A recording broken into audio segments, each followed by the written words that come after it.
It's Tuesday, or Monday, or whatever. Here's me asking Laura why she's not drinking. You may want to listen to the end of this episode. That's all I'm saying. Because I'm tired. I'm tired. It is your duty. But I'm tired and I don't want to fall asleep. That is fair. If I have any drinks, I will just be goodbye. Tired. Right, shall we do it? Yeah. Welcome to Beer Christianity. My name's Jonty. I'm Laura. And I'm Malky. And hey, we actually got it right for once. Hey. That's really amazing. It's been a while since we've actually spoken to each other, like person to person, mano and wumano, wumamano. Wumamano? What's that? Just making noises now. Just making noises. Just noises. How have you guys been? What's been happening in your lives? Tell the listeners what's been happening. Give them a short rundown. Tell them how you're doing. Laura, how you doing? I feel like you say we haven't spoken to each other recently, but I literally just stayed at your house for like 3 days. Laura has been my emotional support lodger at home. It's been very good, helping me pack because we may or may not be moving. Me and my wife may or may not be moving. Laura may I'm not moving probably not moving with us. The adoption hasn't come through yet. No, I'm good. Tired because I was went to see Rina Soyayama last night. All those... I'm sure the Venn diagram of Rina Soyayama fans and Beer Christianity fans, I'm sure... Oh, they're all listening. They're all listening. They love her. Yeah. So there's almost no need for an explanation, but like the one or two outliers. She's like the new Gaga. She's great. And like the gays, they were out in force. Excellent. It's like they were present and accounted for. And it was a great time. It was a good time. But got back quite late. Very tired. But I was like, you know what? I'm going to power through. Going to be here for the recording for you guys. I'm okay. Excellent. Malks, how are you doing?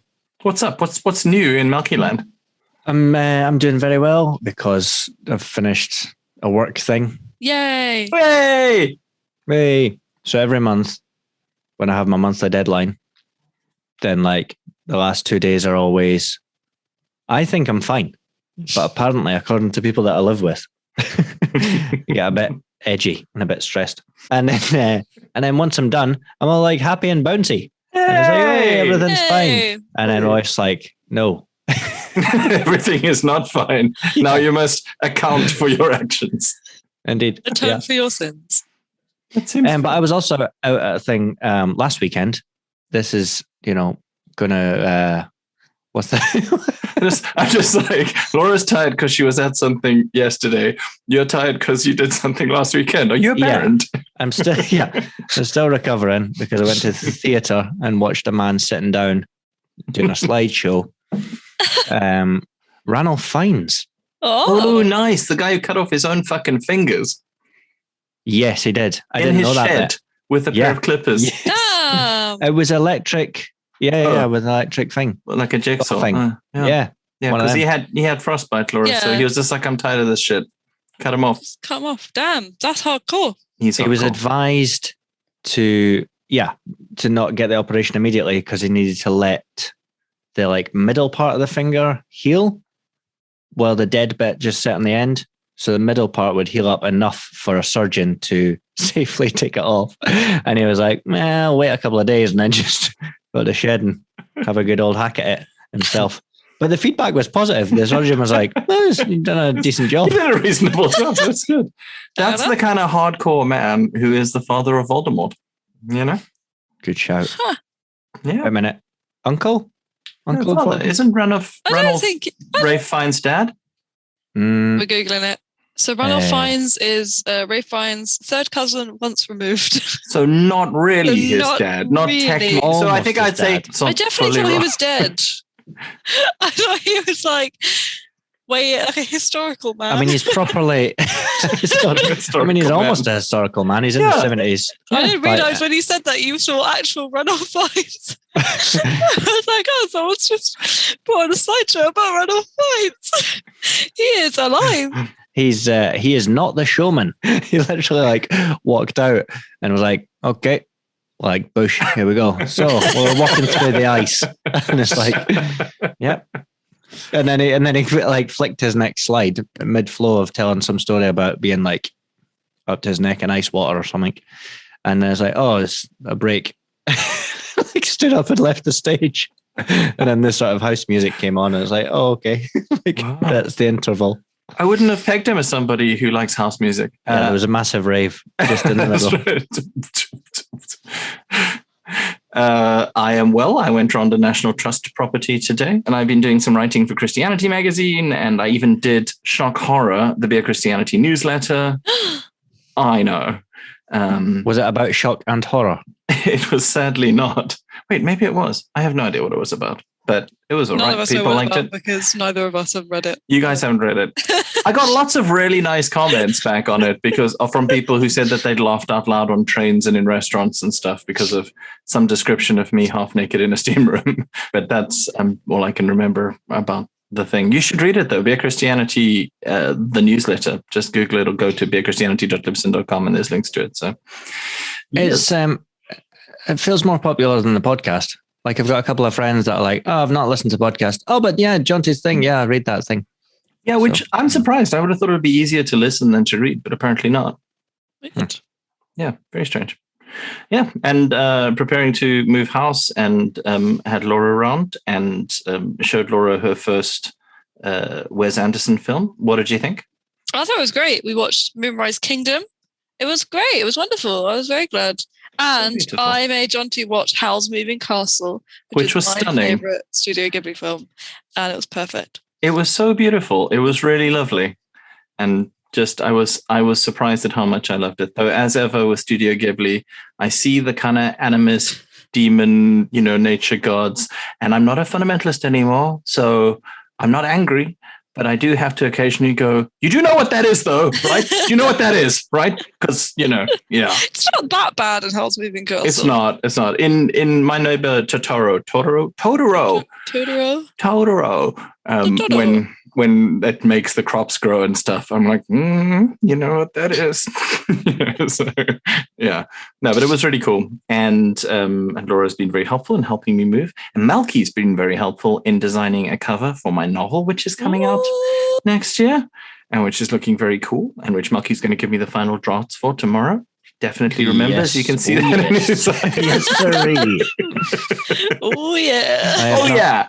That's happening. Not just ticked one thing off my to-do list and thought, that's me done for the week. Malky's like, oh, we got to wrap this up pretty quickly now, actually. I've just remembered I've got some extra work I got to do. Up to the chase, guys. Can we stop with the chit-chat? I like this persona that we've created for working man Malky. He's a journalist in the 1940s. That's right. You got to watch out. That's a different thing. Yeah. Get the scoop. There's a lot of dames in my way. Yeah. He does wear a trilby almost all the time. That is true. If you haven't seen any of the pictures of Malky, that is 100% how he dresses.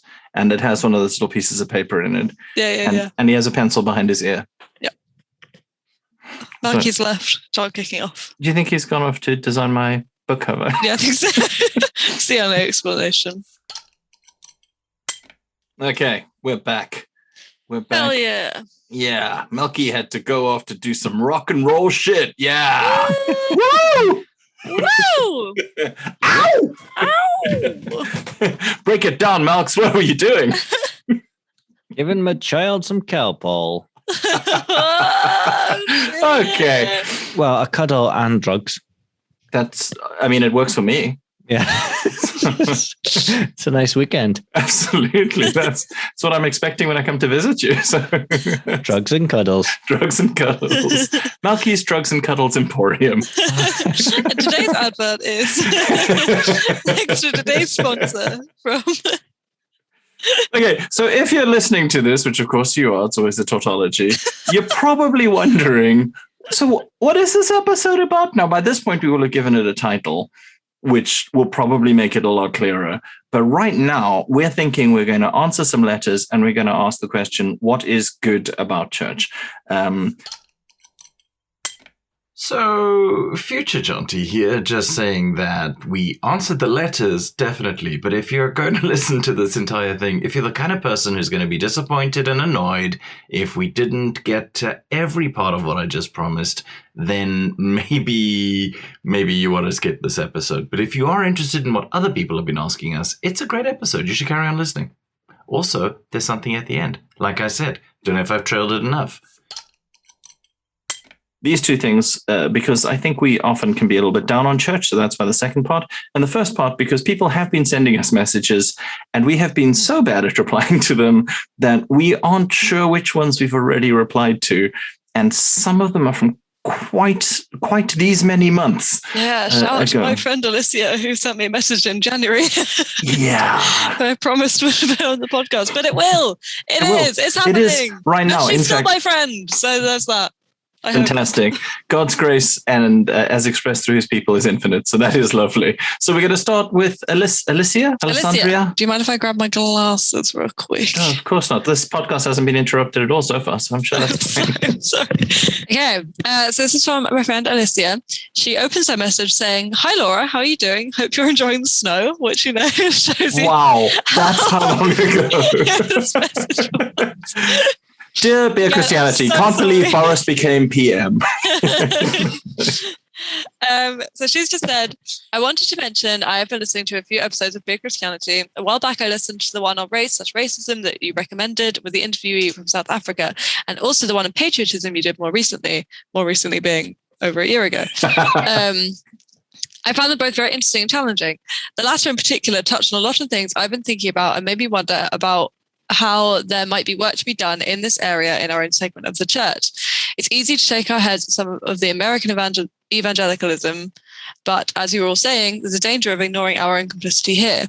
I'm not sure what that looks like, though. I think independent UK evangelicals are not generally nationalistic, but rejecting patriotism outright might cause raised eyebrows at least. I suppose the question is how we seek the good of the city while not actively enabling a sinful ideological structure. It's an excellent question, Alicia. She's very excellent. We're so sorry we've taken so long to get back to you. I blame myself entirely. Mostly them. Okay, so this is actually quite apt because we've just had Remembrance Sunday and Remembrance Day. And I'm saying that I've got a lot of faith that I'm going to edit this quite quickly. So when I say just had, it has been some weeks since we had Remembrance Sunday. But it did bring up quite a lot of this because I was having a conversation with each of you independently about these sorts of things, about poppies and the slightly hysterical attitude to poppies and poppy worship in this country over the last few years, although maybe less so this year. I don't know. Malky, did you see a lot of that in your church and in the church generally and in the kind of Christian publications you work in? I think, church-wise, it was quite low-key. We've done a fireworks night. I go to a different sort of church now, but a more traditional, like C of E, or traditional in terms of evangelical C of E that I used to go to in London. Yeah, they did like a remembrance thing, and there was just, I think for me, there's just like a line or two that makes me raise an eyebrow of like, I think in those contexts, it's fine that we're doing this in church, but it's just the emphasis. There's something about defending our freedoms, or, a bit of a sweeping statement that goes, oh, okay, then. So we believe that war can be justified and God on our side type of thing, Yeah, because there seems to be quite a lot of an assumption that we are the goodies. Yeah, obviously, like prayers for remembering victims of war. And it's easy to go into this kind of smug or snobbish anti-war thing where it's an issue that doesn't affect me or whatever. But the folks that actually step up and literally lay down their lives for a cause, that's incredible, But then it's questioning the higher ups, isn't it? It's what are the causes and are they righteous, And there's very, very muddy waters as we've focused on in other episodes about the church and baptizing that stuff, Yeah, and in our episode with Josh Groban, I believe was his name. What was his name? I know his name very well. Stephen Backhouse. That was like any other I was going to time. say David Bennett then. I was like, no, wait, hang on a minute. But in that, he reminded us that we always like to talk about the people who lay down their lives, but not so much about the fact that they also kill. Yeah. That's just a tough thing when the rhetoric around the remembrance is not just the victims of war, because I believe soldiers are the victims of war. A lot of them have very little choice about whether they go into it. They have absolutely no choice about the kind of war that they're participating in, and they are forced to kill and die for a nation that may not even be in the right, if that's ever even a justification. So to be harsh on them, I think at this time is weird.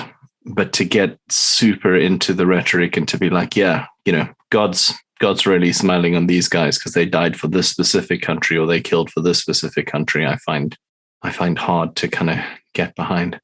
And also just the whole thing about the poppy, that there's this pressure you have to wear a poppy in certain public situations, and there's a kind of questioning your right to belong if you don't wear it. And it's a very militaristically orientated symbol, particularly the red poppy. So yeah, I don't really get it. What about you, Laura? What was your experience with the church and Remembrance Day and Remembrance Sunday this year?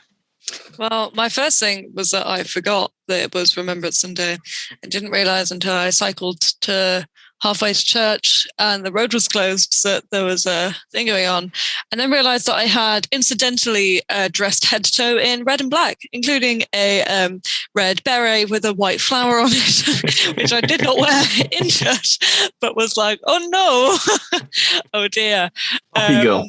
So that was the first instance, which I feel like is a thing because nobody called me out on. I mean, I don't think anyone would call me out, but like there was no mention of me not wearing a poppy at all. And I wonder, because I was dressed in red and black, whether that was why.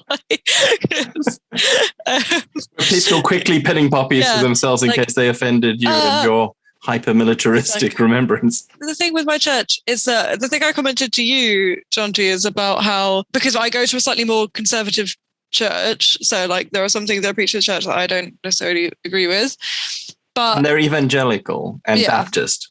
They're more evangelical than Baptist. They're very kind of not anti, but they kind of remove themselves from the kind of general society thing of like, well, we're called to believe other things and different, which I think actually then kind of adds into their ability to kind of not denounce the poppy. We still wore the poppy, we still had the 2-minute silence, but it wasn't the kind of preaching of like, well, we must, remember these heroic soldiers who lay down their lives for us. It was more like, war is awful, war is terrible, and we should remember that war is absolutely awful and that the new creation will be a land without war, which I did appreciate. There were some points where I was kind of like, you got so close when bless the preacher was saying about, because, we're not going to win. We're not going to defeat war with human might, because look at America. Now, I'm not criticizing any policies or things like that, but America, their military budget is like triple everyone else's in the world. And I'm not criticizing them, but this isn't, to which I'm like, number one, you are. Number two, why? Yeah, you should be. You should criticize that is the correct move. That is the correct thing to be doing. Yeah, so absolutely. I'm like, you got so close. Because I feel like Malky, I'm the same as you, or else I'll kind of be like, I don't think we should be doing this in churches, but it's still challenging. I think it is still a bit frustrating when we're still talking about World War I and World War II and not in any way focusing on Afghanistan, Palestine, Yemen, Syria, any of the other actual conflicts happening. I did see it in terms of a reflection of British culture. I saw it at play in football, because it's one of the few causes that teams across the country will have a poppy emblazoned on their shirt. There's hardly any other campaigns that get that sort of thing. Even Celtic, because they're so progressive. So Celtic Rangers had Armed Forces Day. Of course they fucking did. Around that time, where they literally had troops either abseiling down the stadium or parachuting in. Yeah. I mean, but Wow. that's big, like, they're very kind of British nationalist. And I think it's Celtic Park was the only stadium in the country where the minute silence wasn't well observed. There was some protests and noises from the Celtic fans. I never know how to feel about that, because on the one hand, if people want to have, 2 minutes silence or minute silence or whatever to kind of remember their dead, or even remember whatever their cause is, seems churlish to interrupt it. But then if it is a nationwide unquestioned and unquestioning remembrance in a very specific direction and way, maybe that's worth doing. I don't know. I mean, because I think there are, because I've kind of always said this before, is that like the reason I don't necessarily kind of actively protest Remembrance Day in that kind of way is because I do have family members who have served in the army, and I know that my family would be incredibly offended if I was going to do that. And I think there are just politer ways to protest it. Like I'm not gonna pretend that I believe other things I believe, but I'm also not gonna start making shout boo. Yeah, boo. Silence. I'm not going to not dress as a poppy. Yeah, well, yeah, exactly. Yeah, it is my culture, and it's what I'm going to do. But like, yeah, I'm not going to rag on anyone else's want to like remember, because especially if you're remembering your dad, it just feels feels tacky. You don't have to be polite. And in this instance, I didn't see any actual information. I don't think it was a very constructive protest, but the history and the thought behind it would be, the history of British occupation in Ireland and Irish republicanism, going hand in hand with a lot of what Celtic fans are about. Also, and they're not wrong. Like a lot of the remembrance of Remembrance Day is about glorifying the British Army, and the British Army has done absolutely terrible things. Even if the individuals involved maybe can be forgiven because of being forced to do it and all that sort of stuff. But it also kind of shined a light on the hypocrisy of keep politics out of football, which was the chant from a lot of people during when the Black Lives Matter movement was gaining traction. This is a political choice. It might not be very controversial for most people, but it's to just blanketly say we must keep. Well, I guess as soon as you dig in any context on that, keep politics out of X, like it's just impossible. So ridiculous. Because then does that by that logic, does then that decry the argument of keep Remembrance Sunday out of church? Yeah, because if it's a political thing, why shouldn't we be doing it in church? And also, whenever people say keep politics out of whether it be the church or whatever, they're just saying, hey, the status quo is fine. Yeah. It's just we don't want to talk about changing anything. Yeah, but which is my argument over, politics goes both ways, like I don't think we should be keeping politics out of church, but if Remembrance Sunday is included in politics, does that? Well, for me, I'm just like, you don't keep politics out. Your politics just mustn't be shit. Right, fair enough. Like just because I want politics in church doesn't mean you can be a fucking Nazi. You know what I mean? Like that's just like, that is the incorrect politics. Not like that is fine by me, Fair enough. I do get really tired of the Christians who are just like, listen, it's important they get involved in politics. It doesn't matter which party. It does matter which party. It matters a lot which party. Yeah, some of the parties are awful, as if just being involved in something is somehow an inherent good. Okay. I don't know if we in any way answered Alicia's question also. I feel like we just ended up going on a... Okay, so to answer her question, I would say, I think the church in the UK is guilty of a lot of buying into militarism and that sort of stuff. I used to go to a high Anglican church, which is lovely, full of lovely people, very pretty little old church. Some good memento mori gravestones, actually. I should take you there, Laura.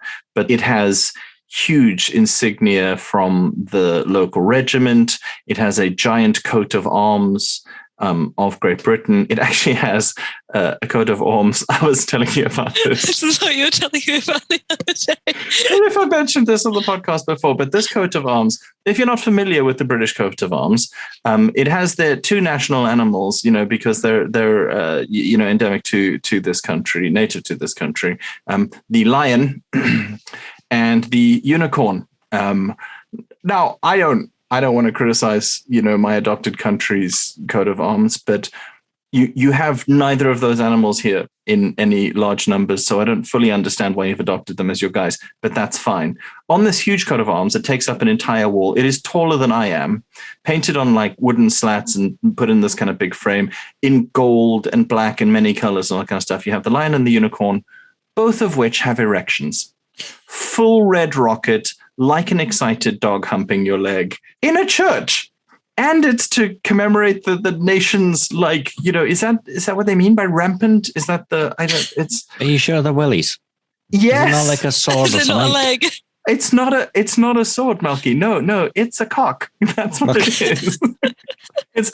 I used to do fencing, and I learned the difference the hard way. Let me tell you, it was a tough time in my school, but I now know the difference.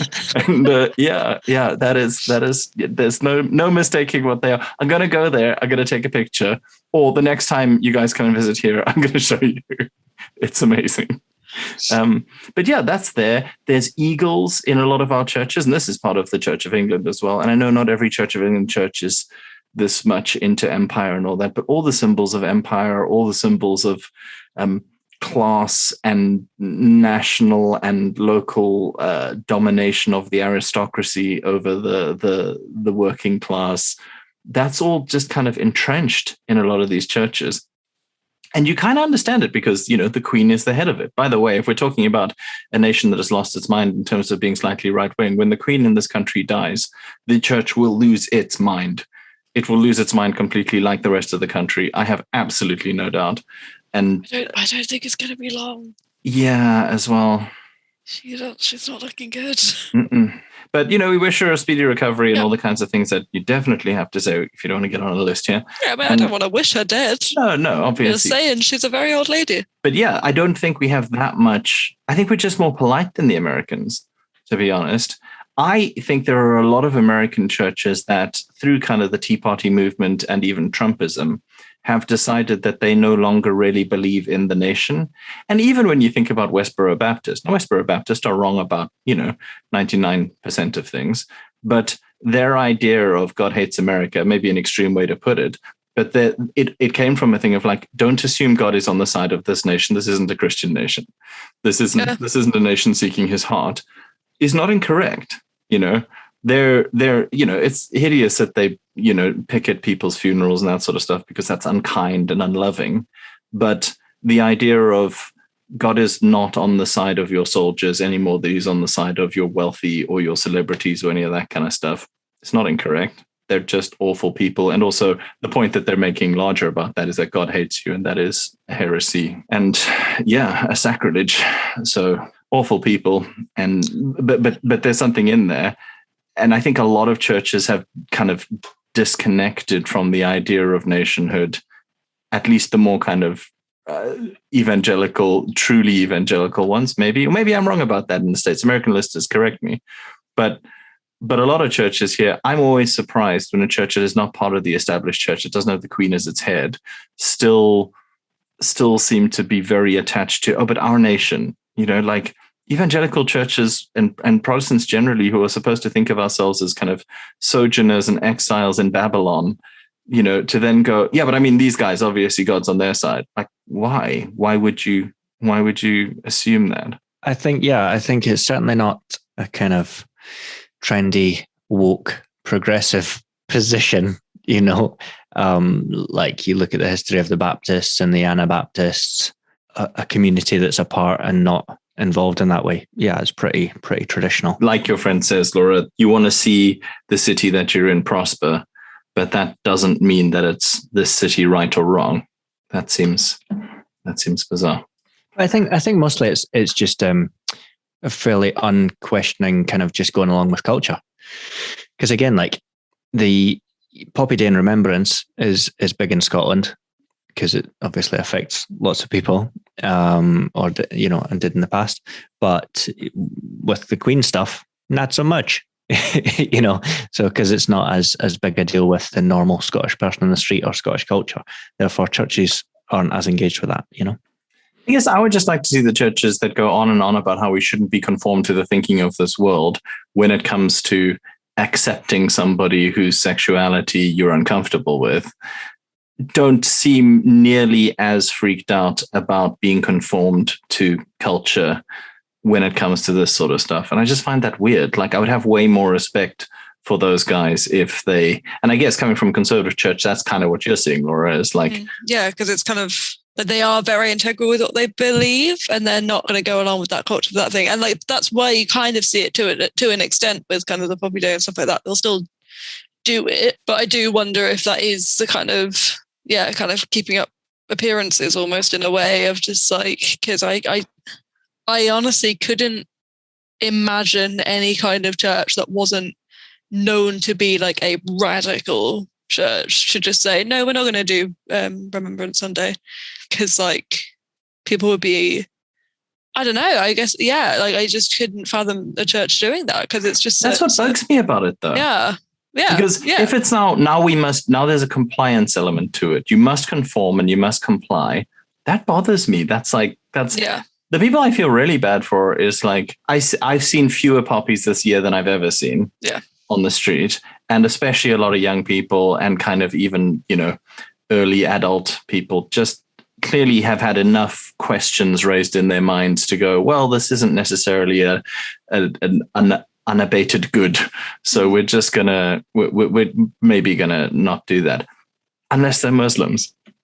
Every Muslim I saw last week was wearing a poppy because there's this immense pressure on them to prove that they're good citizens. Like Ahab was telling us about, I'm a super American, I'm super patriotic, I'm such a good citizen. I think there's a lot of pressure on people who would otherwise be attacked for being somehow a fifth column or some kind of, stranger force within. Yeah, I just find that makes me really uncomfortable as well. I mean, maybe they're all super for it, but it just seems like there's a lot of pressure. But sadly, like that would also include, recent immigrants whose country has been bombed by our actual troops. Yeah, man. Very recently. And you got family who are still living with the consequences, and you're having to participate in this thing that is. And I realize there's people out there listening to this who are going to be like, yeah, it's just remembering it. It's fine. There's nothing wrong with remembering it. Look at the rhetoric, and also look at how angry people get if you burn a poppy. Anyway, Alicia, that is an excellent question. I think that is superb. I think we should ask what people are drinking. I am drinking Moretti, the beer, but it's alcohol free. It's called Birra Moretti Zero. Nice. Is it good? And it's it's half decent. I'm drinking from an empty cup of water. Are we still talking about what you're drinking, or is this just your life? Just your emotional state. I am an empty cup of water. No, I've already got. I mean, you can probably tell I'm already suffering a bit from the foggy of mind because of just tired. So I was like, let's not heighten the situation by necking a gin and tonic.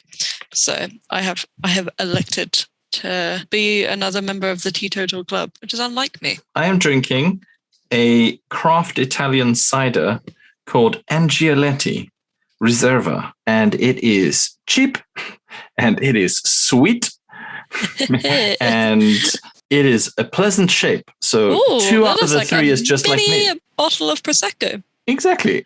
Also, I'd just like to point out that it's a kind of stylistic approach that Jonty as host will ask us both questions, and then the question will be assumed and reflected back on Jonty.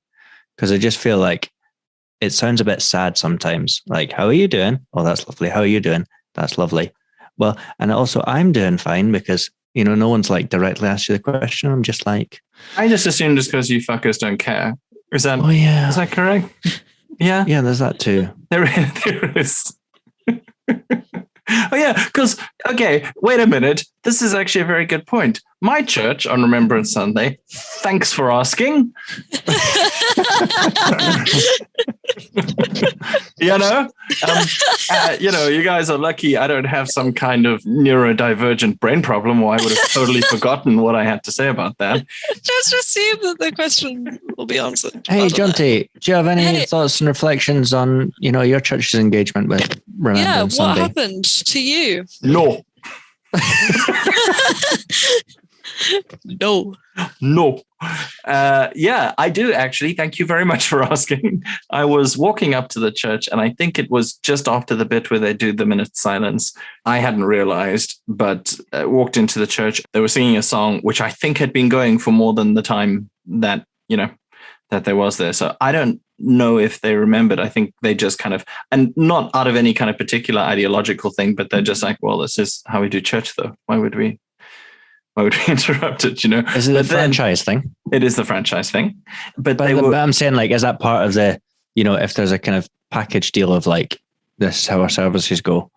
Or I mean, they are fairly rigid in terms of how they do like a Hillsong service. I think like the service is always exactly the same structure. It's kind of like the Catholics, like exactly what you're going to get. There will always be an altar call. There will always be a prayer thing. There will always be a like I think like a virgin sacrifice. A virgin sacrifice, if they can find one in Oxford, obviously, and then like all of that kind of stuff. So it's that's such an old school joke. Like anybody cares who's a virgin anymore. Like it's just like so weird. Like it was there for the taking. Yeah, no. Also, Oxford is really the city that lends itself to that joke. Okay? Yeah, that city is full of fucking virgins. Let me tell you. Nerds. Anyway, but everyone who got on stage was wearing a poppy, and I don't know how much control they have over the wardrobe and stuff, but they're pretty good at kind of controlling brand. So I would imagine it was you're wearing a poppy in the same way that you would if you're on the BBC. But then one person dropped their poppy, and they hadn't said anything about it, which I was really enjoying. I was like, please, that's not. I mean, I think at some point somebody says Remembrance Sunday, and we need to remember that God loves us. And I was like, that's amazing, because that is not what it's about, but I'm glad that you put it that way. But then, dropped a poppy, picked it up and kissed it as a kind of like, so sorry for offending, if I offended anybody. It was that kind of vibe. And then kissed the poppy and then handed it to somebody off stage. And I was like, ooh, that's not okay. That's unfortunate, but to me, that just showed the kind of, there's even more pressure on people to you can't disrespect this piece of fucking cardboard, like it's just weird. It's a weird thing. Anyway, I'm drinking. Thanks for asking. Oh no, I've told you that. Hey, Jonty. Tell us about the bottle you're drinking from. It's so pretty. It looks like a swan model. So we had somebody write to us who was going to tell us a little bit about, or I had written something, or we had spoken a little bit about depression and the big sad. And so there was somebody who wrote to us who wanted to tell us a little bit about that. And his name is Paul Campbell. And he's been a longtime friend of the show. And he wrote to us it's October. It's actually not that that long ago. He said, in a not completely self-conscious way, I felt moved to share something I wrote when I was feeling capital S sad.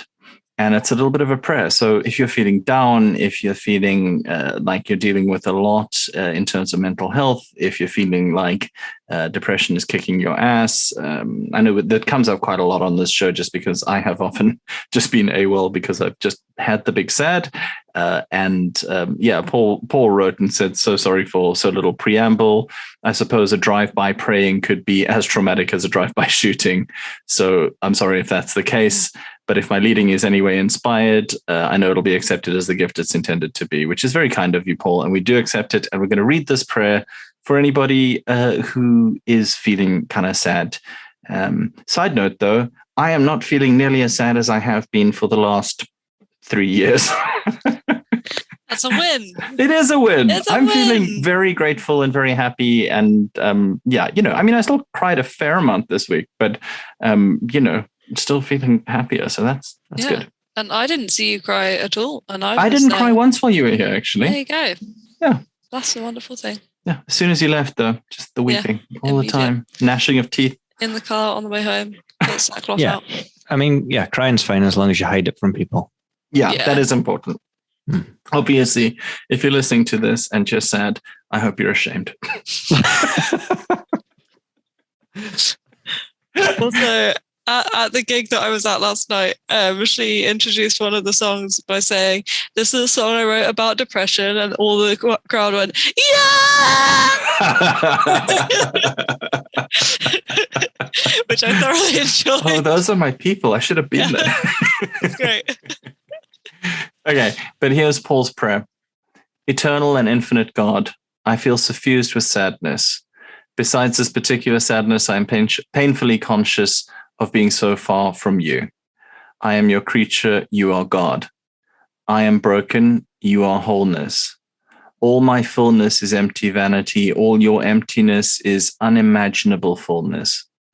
All my goodness is corrupted by selfishness, all your goodness is perfect love. I see this contrast as an abyssal chasm, impossible to cross.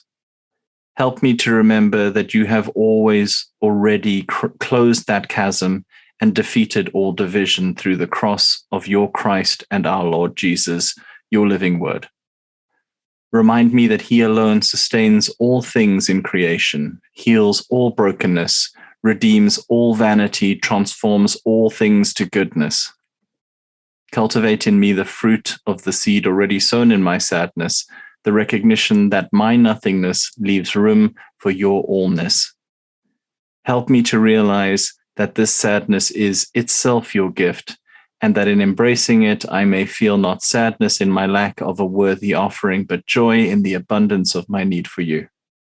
Amen. That's pretty good, Paul. Not going to lie. I thought that was excellent. Mhm. Very good. Also, I did a talk on depression for Creepy Cove Community Church, our buddy Peter Laws, who runs the wonderful Creepy Cove Community Church. If you want a really quirky, really funny, kind of horror-themed church, you can go and listen to the full episode. And he does these like spooky voices. And if you know your horror well, you'll recognize the characters he's talking about. If you don't know horror very well at all, then it's just going to be like, what the hell is he doing? But yeah, I spoke a little bit. I did a little talk on mental health, and full disclosure, I was unable to help him because I could not think of anything positive to say about mental health for months and months. But eventually I got to say something, and it was pretty cool. So you should go listen to it on Creepy Cove if you are so inclined. Stuart, who is a longtime friend of the podcast and the newsletter, and who's just ridiculously encouraging, sent us this in early October, about the Beer Christianity short shot that Laura and I did on healing when we were in the car driving away from a doctor's appointment or something. And we were talking about healing and what people should preach about healing, and that if you haven't listened to that, you should. It's fun. Stuart says, "Hi, John T. Nice wee short on healing. I liked your honest conversation. I believe God can and does heal. Saw that especially in Tanzania and Nicaragua, but normally he doesn't seem to. So pretty fucked up, really, and a strange mystery. Go well and God bless, Stuart." So thanks, Stuart. Concise. I like it. and I think that's a strong theological kind of assessment, like pretty fucked up and a great mystery. We also, Malky, what did you think of the whole healing thing? Did you ever get to comment on that? Did you ever get your say? I think it provoked me to draw a flowchart. Really? Do you remember? Yeah. Yes, I remember the flowchart. On the show? Mad scribbles. No, it was he on sent my it to notepad. us. Oh, right. I remember the flowchart. I don't think we ever spoke about it. No. Okay, well then I think I'll break it out one day. We need to address this flowchart. Laura is doing her researchy thing right now. I can see it reflected on her screen in her glasses. It's happening. I see it. I have the flowchart in my hand. Hard My favorite work. part about it is that you've written healing, underlined it, and then written God underneath it and crossed it out. That's Malky's whole theological journey of the last few years. That's all you need to know about the flowchart, really. That's, yeah. It also then an That's announcement just saying confuses things. Malky's leaving the podcast. It then says little suffering child, which I'm assuming that was just what you were calling either me or Laura. I've got a child crying in the background again, so I'll try and ignore that suffering A little suffering Suffering child. child. in order to focus on the theoretical. Wow, she's going for it, man. Yeah, let me just. My wife's home, so I'm just going to switch off the baby monitor. That's problem solved. Husband of the year. That's the end of the year. Well done. Good job.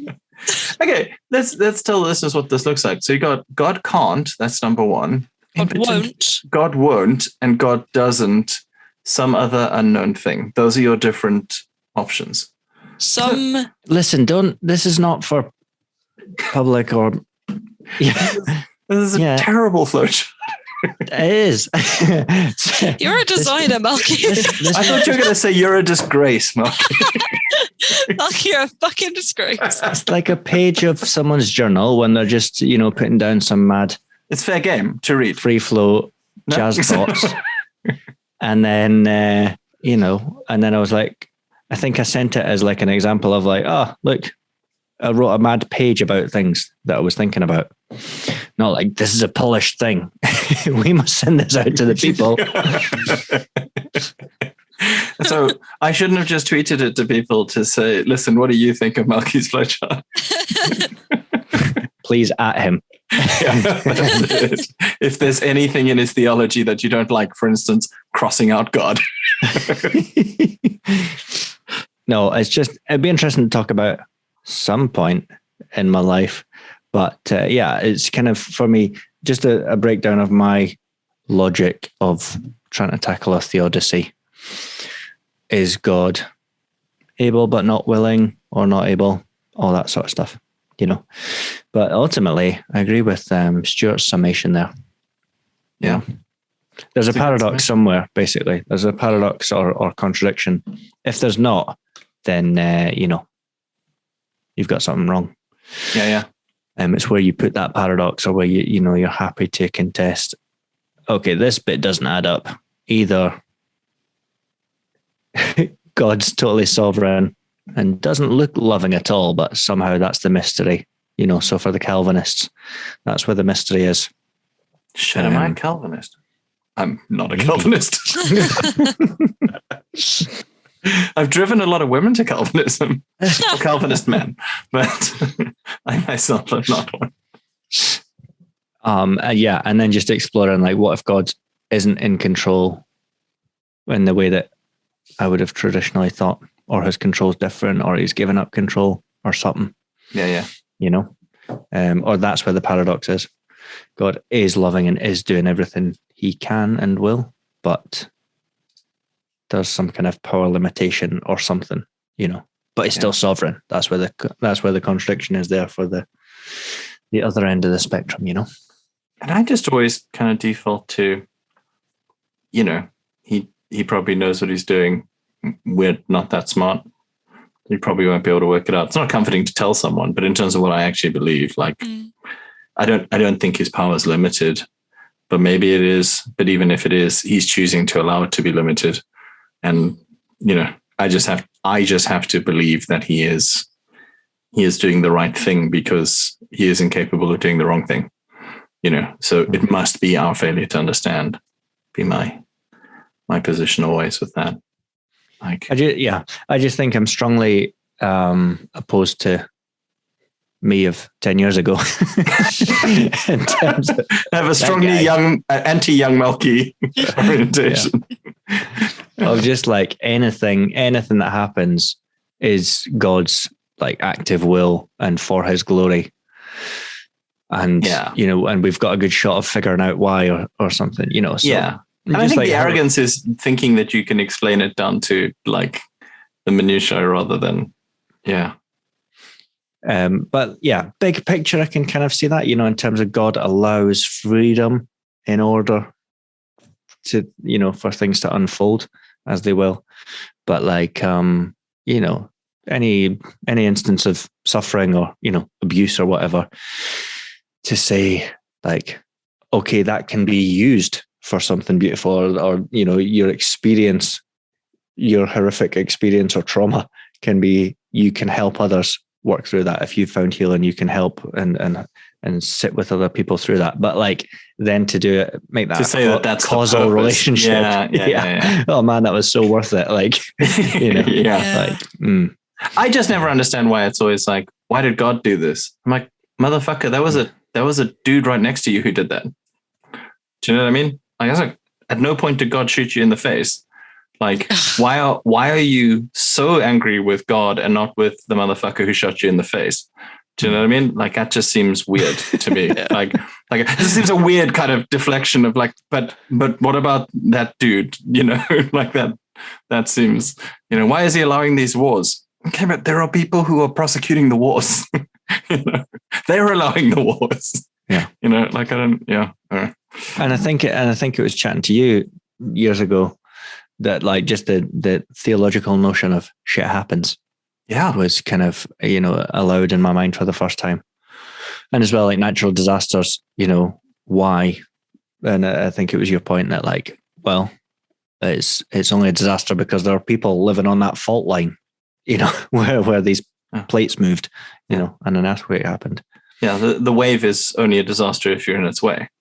Yeah, good thoughts. Thank you very much, Stuart. Okay, I think we have time for one more, which is from Steve, who wrote to us a while back. And he said, just wanted to say, I've just finished listening to the episode you recorded with Wale and Simon on resisting injustice and breaking the law, and I loved it. It may be because it scratched my left-leaning itch in many ways. It may be because to hear a podcast from a position of Christian faith with such blunt and, let's be honest, appropriately explicit language, and in brackets, he says, I particularly enjoyed Jonty's FU to those who criticize the RNLI for saving refugees at sea. But I think primarily it's because in such a natural and poignant way, you with your guests articulated so much of what I've come to believe about active resistance, despite constantly wrestling with the when is it prayerfully and practically the right thing to do question. Thank you for also tipping your hat at the end of the podcast towards the police crime and sentencing and courts bill, which is a real threat to protest, and implicitly made mention of the nationality and borders bill, which, as one of you noted, is a move to make it a criminal offense to knowingly arrive in the UK without permission. It's not just about making it illegal to help refugees either, which is something I'm actively campaigning against. Anyway, he wanted to say hi and thank you and keep up the good work. And he also said, I love the bar banter vibe. It reminds me of late night single malt fueled chats we used to share at ministers' conferences, which is where I know Steve from. So thanks a lot for listening and for commenting, Steve. I mean, I have no idea if these people had just stopped listening to the podcast because they never heard their letters read out. Possibility. So could happen. Yeah. But yeah. Wasn't there something recently about in the news about people criticizing the church for gaming the system to help refugees? Was that? I believe it was the scumbags at the Telegraph. I think they were the ones who were doing it. But it might have been the scumbags at another newspaper. Other scumbag newspapers are available. So yeah.